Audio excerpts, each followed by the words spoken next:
हनुमान जी जब लंका से लौटे और युद्ध चल रहा था, तब एक समय ऐसा आया जब लक्ष्मण जी को शक्ति बाण लग गया। वे मूर्छित होकर युद्ध भूमि में गिर पड़े।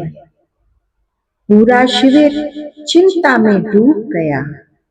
सभी के चेहरों पर उदासी थी। भगवान राम भी अत्यंत व्याकुल थे। तभी वैद्य सुषेण ने बताया कि लक्ष्मण जी के प्राण बचाने के लिए संजीवनी बूटी लानी होगी। यह कार्य केवल हनुमान जी ही कर सकते थे। हनुमान जी संजीवनी लाने निकलने से पहले उर्मिला माता से मिलने पहुंचे। वहां उन्होंने एक आश्चर्यजनक दृश्य देखा।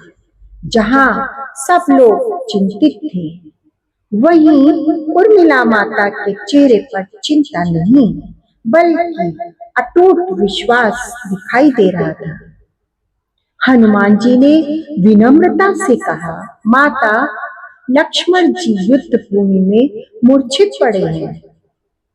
उनके प्राण संकट में हैं। आप इतनी शांत कैसे हैं? उर्मिला माता मुस्कुराई और बोली, हनुमान जी, आपको किसने कहा कि मेरे पति मृत्युशैया पर हैं?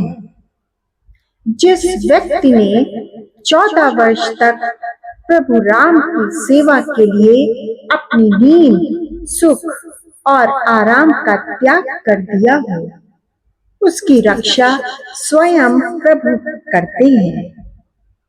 हनुमान जी ने कहा, माता, मैंने अपनी आंखों से देखा है कि लक्ष्मण जी अचेत पड़े हैं।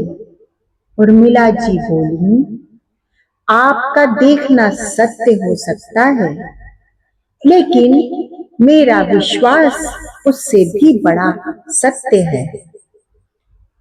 जिस राम का नाम लेने मात्र से मनुष्य जीवन के संकट दूर हो जाते हैं, जिसकी गोद में मेरा पति पड़ा है, उसे मृत्यु कैसे छू सकती है?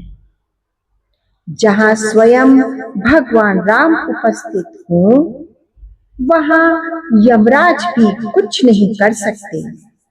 उर्मिला माता के ये वचन सुनकर हनुमान जी भाव विभोर हो गए। उन्होंने समझ लिया कि सच्ची भक्ति केवल मंदिरों में नहीं होती, बल्कि अटूट विश्वास में होती है। यही रामायण का संदेश है। रामायण केवल एक युद्ध की कथा नहीं है, यह विश्वास, त्याग, प्रेम, मर्यादा और धर्म की कथा है। भगवान राम हमें मर्यादा सिखाते हैं। माता सीता धैर्य और पवित्रता का आदर्श देती हैं। लक्ष्मण सेवा और समर्पण का उदाहरण है। हनुमान जी भक्ति और शक्ति के प्रतीक हैं। उर्मिला त्याग और विश्वास की मूर्ति है। रामायण का अमृत तत्व यही है कि यह केवल कहानी नहीं, बल्कि जीवन जीने की कला सिखाती है।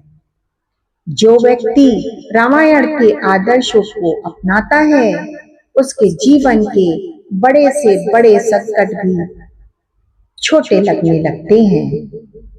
इसलिए कहा गया है, रामायण पढ़ना केवल कथा सुनना नहीं है, बल्कि अपने जीवन को धर्म, प्रेम और विश्वास के मार्ग पर चलाना है। जय श्री राम।